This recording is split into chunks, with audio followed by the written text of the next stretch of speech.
विवेक जी, आपका संविधान लाइव में बहुत बहुत स्वागत है। सबसे पहले मैं आपको संविधान लाइव के बारे में बता दूं। ये एक इनिशिएटिव है पत्रकारों का, सामाजिक कर्मियों का। टीचर्स जुड़े हैं इससे, छात्र हैं, महिलाएं हैं। हम लोगों ने ये इसलिए शुरू किया है कि जो जन आंदोलन है, खासतौर से मध्य प्रदेश के जन आंदोलनों का दस्तावेजीकरण बहुत बेहतर ढंग से नहीं हुआ है, तो ये उसकी कोशिश है।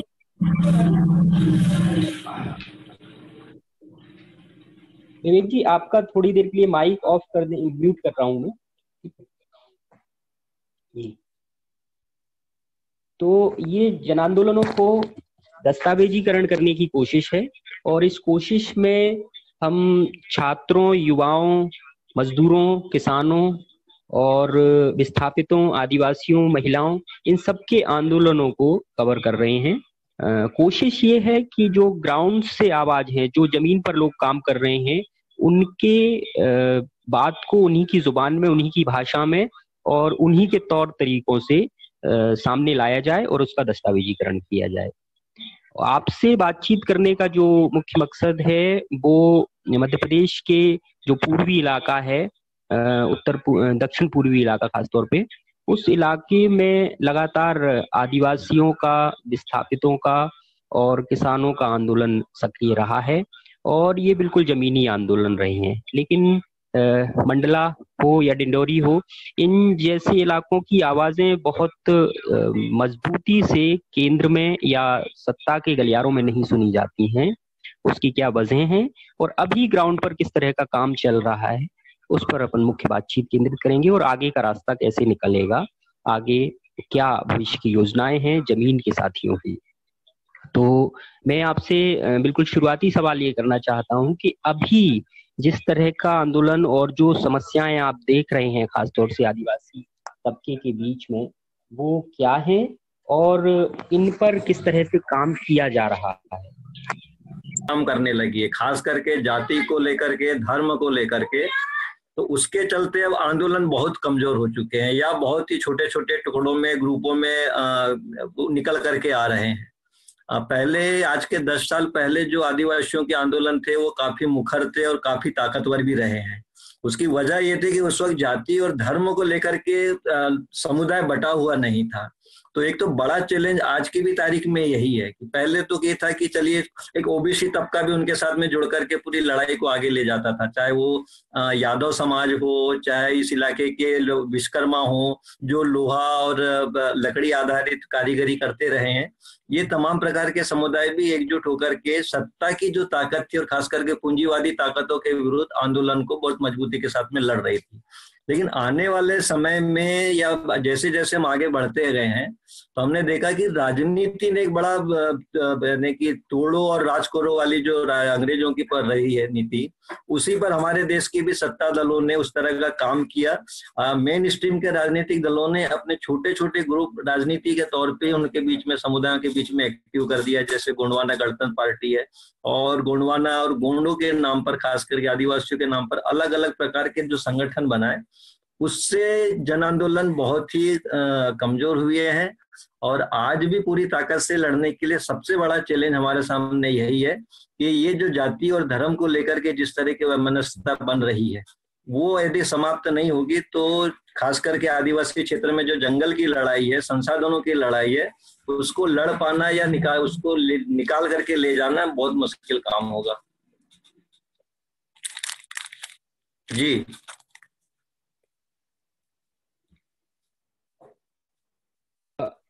मैं जो आप कह रहे हैं कि इस लड़ाई में जिस तरह से धर्म का प्रवेश हुआ है और धर्म में संसाधनों की लूट का जो इस्तेमाल हुआ है धर्म के जरिए, वो एक तीखा हुआ है और इसके जरिए लड़ाई कमजोर हो रही है। लेकिन ये लड़ाई समाज के और तबकों में भी कम हो रही है, कमजोर हो रही है, और तबकों को भी धर्म के आधार पर बांटा जा रहा है। खास तौर से आदिवासी समाज को जब धर्म के नाम पर बरगलाया जाता है या उनके बीच धर्म का प्रवेश होता है, तो वो लड़ाई किस तरह से कमजोर होती है, और इसके कुछ उदाहरण अगर दे सकें आप तो ज्यादा बेहतर होगा। किस तरह से कमजोर हुई है खासतौर से आदिवासी, क्योंकि एक तो मुख्य धारा में धर्म का प्रवेश जिस तरह से हुआ है राजनीति में, शहरी इलाकों में, वहां भी शहरी गरीबों की समस्याएं हैं वो सब हाशिए पर धकेली गई हैं। आदिवासी समाज में जब खासतौर पे धर्म पहुंचता है तो वो किस तरह से लड़ाई को कमजोर करता है या लड़ाई की दिशा को किस तरह बदल रहा है? देखिए, एक्चुअली आदिवासियों के बीच में संविधान और संवैधानिक अधिकारों को लेकर के जितने भी काम करने वाले लोग रहे हैं वो ज्यादातर गैर आदिवासी रहे हैं। और एक गैर आदिवासी लोग जिस संवेदनाओं के साथ में उन्हें सपोर्ट कर रहे थे, लेकिन ठीक उन्हीं समुदाय के बीच से जब इन गैर आदिवासी सामाजिक कार्यकर्ताओं की मान्यताओं और उनकी चीजों के ऊपर जब कुठाराघात होता है तो वो भी थोड़ा सोचने लग जाता है कि भी कैसे हम इन लोगों को हम सपोर्ट करें, ये तो हमारे देवी या हमारी मान्यताओं को जिस तरह से लोग को ये कर रहे हैं और फिर हमारे समाज के लोगों को जिस तरह से बात करते हैं, कटुता की जो बात है। तो एक तो ये सामाजिक कार्यकर्ताओं का जुड़ाव कई जगह पर कई स्तर पे, इसके अलावा दूसरे जो राजनीतिक सब ग्रुप हैं वो ग्रुप भी कहीं ना कहीं उन्हें सपोर्ट करने में फिर जो है पीछे हटते चले जा रहे हैं कि इन्होंने तो हमारी मान्यताओं के ऊपर कुठाराघात कर दिया, अब इनके साथ में हम कैसे खड़ा हुए। दूसरी बात, राजनीतिक दलों में भी जो संवेदनशील आदिवासी रहे हैं, अब वो चूंकि उनकी अपनी एक यदि राजनीतिक विचारधारा है, वो कांग्रेस से जुड़े हुए हैं और उन्हें यदि लग रहा है कि भाई गोंडवाना गणतंत्र पार्टी हमारे इलाकों में एक बड़ा प्रभावशाली राजनीतिक ताकत रही है, तो इन दोनों के बीच में भी जब हम देखते हैं कि उन्हें तो केवल गोंडवाना गणतंत्र पार्टी को केवल जातिगत आधारित राजनीति करनी है, लेकिन कांग्रेस को तमाम तबके को लेकर के साथ में चलना है, तो इस बीच में यदि कांग्रेस जो सपोर्ट करना चाह रही है आदिवासी तबकों को या राजनीतिक तौर पे जो ताकत उनको मिलना चाहिए था इन आंदोलनों को, वो कहीं ना कहीं जो है वो बाधित हो रही है। ऐसे ही मैं गाँव में देख रहा हूँ, मैं एक बार गया हुआ था, एक गाँव में गया हुआ था, वहां पर कुछ लोगों ने मुझसे यही सवाल किया कि बोले साहब ये आदिवासी लोग जो हैं अब हमारे रंगमंचों का विरोध करते हैं, दुर्गा जी नहीं बैठने देना चाहते, रावण को जलाना नहीं देना चाहते, तो अब ये तो हमारे बीच में गांव में भी जो अलग अलग प्रकार के ग्रुप बन गए हैं और जब भी त्योहार या उत्सव आते हैं तो आज के 10 साल पहले जो हम एकजुटता के साथ में पूरा आनंद मनाते थे, अब वो ना होकर के झगड़ा और झंझट की जड़ें बनते चले जा रहे हैं। तो अब ये सवाल तो है कि भाई रावण जलाने से किसकी शिक्षा बाधित होगी या शिक्षा बाधित नहीं होगी, नहीं जलाने से कौन सा विकास हो जाना है, ये सारे सवाल जो है वो गौण हो जाते हैं, जो बिल्कुल हाशिए पर चले जाते हैं और इस तरह के सवालों के चलते जो है समुदाय आगे लड़ाई ही नहीं लड़ पा रहा है। जबकि एक गांव में जंगल पर आधारित सभी तबका जो है उसी से जंगल से जुड़ा हुआ है, लेकिन ये जो धार्मिक वैमनस्यता या जातिगत वैमनस्यता समुदाय के बीच में पहुंची तो गांव की उस पूरी लड़ाई को भी जो है लोग नहीं लड़ पा रहे हैं। जी, आपने 2 बार अभी जिक्र किया मुख्य धारा के दलों का, गोंडवाना गणतंत्र हो चाहे कांग्रेस हो, इन दलों के आने से संगठनों पर और खासतौर पे जो अभी संगठन काम कर रहे हैं उनके अगर नाम बताते हुए जाएंगे कि कौन से संगठन काम कर रहे हैं और राजनीति उसमें किस तरह से बाधा बन रही है, ये जो इन संगठनों और राजनीति दलों के बीच का जो वो है, इनकी नाविनालबद्ध हैं एक दूसरे के साथ में, लेकिन क्या कांग्रेस और गोंडवाना गणतंत्र इन दोनों की राजनीति अगर हटा दी जाए तो संगठन अपने ढंग से काम कर रहे हैं या उनके बीच में भी किसी तरह की कोई राजनीति है? अब एक तो ये बड़ा जटिल सवाल हो गया है कि आदिवासियों के नाम में जो अलग अलग प्रकार के बने हुए हैं, एक आदिवासी गोंडवाना गणतंत्र पार्टी है, गोंडवाना मुक्ति सेना है, आदिवासी महासभा है, एक हीरालाल अलावी जी का जयस नाम का संगठन है। इनके बीच में क्या डिफरेंस है, एक तो यही फर्क निकल करके नहीं आ पाता। सब लोग ये बोल रहे हैं कि भाई हम आदिवासियों के हित में काम कर रहे हैं, लेकिन सब लोग कहीं ना कहीं किसी न किसी के मोहरे बन जाते हैं अंत समय में जब लड़ाई चरम पे पहुंचती है।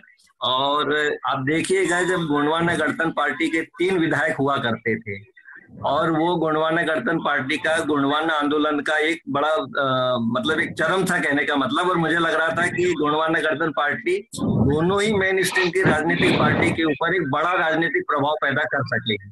ठीक उसी बीच में आप देखिएगा कि 3 विधायकों ने मिलकर के अपने 3 अलग अलग ग्रुप बना दिए और गोंडवाना गणतंत्र पार्टी का जो धड़ा अलग अलग हुआ, तो पूरा राजनीतिक तरीके से जो आंदोलन उठा था आदिवासी समुदाय का वो कुल मिलाकर के बिखर गया। तो संगठनों के बीच में लगता तो आदिवासियों के, लेकिन कौन वास्तव में आदिवासियों के भले के लिए काम कर रहा है, कौन नहीं कर पा रहा है, वो पता ही नहीं चल पा रहा है। जी, तो इसमें भी अभी कौन कौन से संगठन खास तौर पे सक्रिय हैं, खास तौर पे ये पूर्वी मध्य प्रदेश के इलाके में?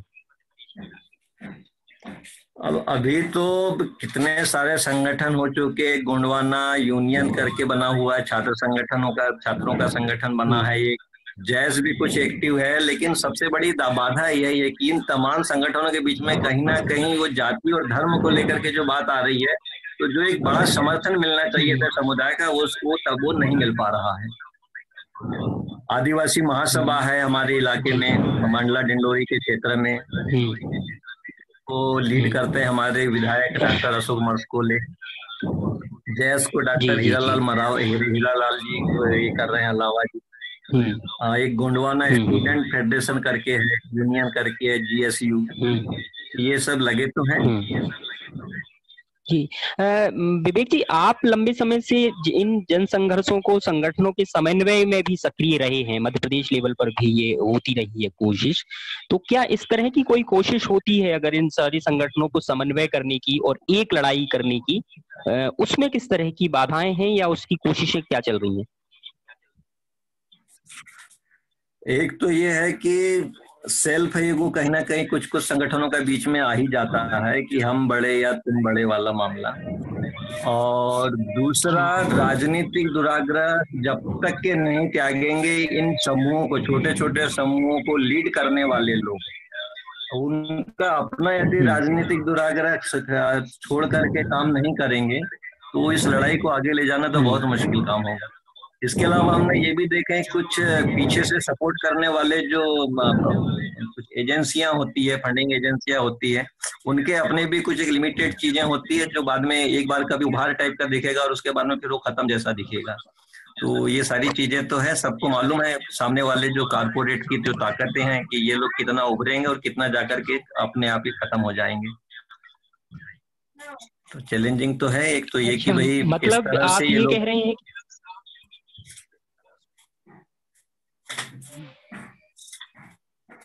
जी बताइए। जी बोलिए आप। एक तो ये जो आप कह रहे हैं कि कॉर्पोरेट के बारे में जो आपने कहा अभी कि कॉर्पोरेट किस तरह से चाहता है वहां पर फंडिंग करता है और फिर एक रोक भी देता है, उसकी लड़ाई का अपना तरीका है वो। बिल्कुल तो बिल्कुल। एक तो ये है। और जी, तो इसका इंटरवेंशन कितना है अभी जमीन पर, कितना इंटरवेंशन है? आपको ऐसा दिखाई देता है क्या कॉर्पोरेट का? कॉर्पोरेट का डायरेक्ट इंटरवेंशन नहीं है, लेकिन कहीं ना कहीं ग्रुपों को इंटरनल सपोर्ट तो कर रहे हैं। अच्छा, तो ये जिन ग्रुपों को सपोर्ट कर रहे हैं उनकी मांगों में और जो जमीनी लड़ाई लड़ रहे हैं साथी उनकी मांगों में, उनके बीच में किसी तरह का कोई फर्क है क्या? फर्क ये है कि निरंतरता बिल्कुल नहीं रहती। किसी भी वक्त ये लोग किसी भी प्रकार का ज्ञापन सौंप देंगे और ज्ञापन सौंपने की जो इतिश्री करके लड़ाई को समाप्त कर देते हैं, ये बहुत ही घातक है। यहीं पर हम लोग ने भी कुछ लड़ाई लड़ी थी जनसंघर्ष मोर्चा के नाम पर। जनसंघर्ष मोर्चा को मैं खुद ही लीड करता हूं, लेकिन हमारी लड़ाई का तरीका ये रहा है कि हम केवल ज्ञापन, जो मेन इशू रहे हैं, जो मुख्य मुद्दे रहे हैं, उसके ऊपर यदि एक बार ज्ञापन दे दिया तो बार बार ज्ञापन की फॉर्मेलिटीज नहीं किया है कभी। हमने सीधा फोन पर बात किया, अधिकारियों से बात किया, लीडरों से बात किया और हमने बोल दिया कि भाई अब हम ज्ञापन नहीं देंगे, हम तो सीधा के सीधा आपके दफ्तरों में घुसेंगे।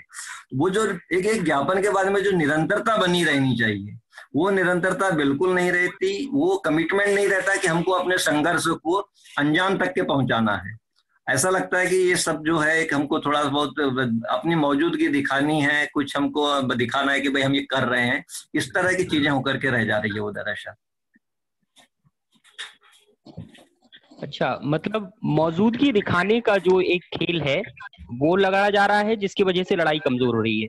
एक इसी मंडला डिंडोरी के इलाके में बार बार ये बात आती है कि नक्सल मूवमेंट भी, अंडरग्राउंड मूवमेंट भी सक्रिय रहा है और वो भी आदिवासी सवालों पर उभरता रहा है। अभी उसकी क्या हालत है और क्या वो लड़ाई को कमजोर करता है या मजबूत करता है? आपका क्या मानना है? मेरा अपना जो अभी तक का अनुभव है, मुझे नहीं लगता कि नक्सल वास्तव में अब नक्सली कोई मूवमेंट रह गया है, खास करके हम लोगों के क्षेत्र में।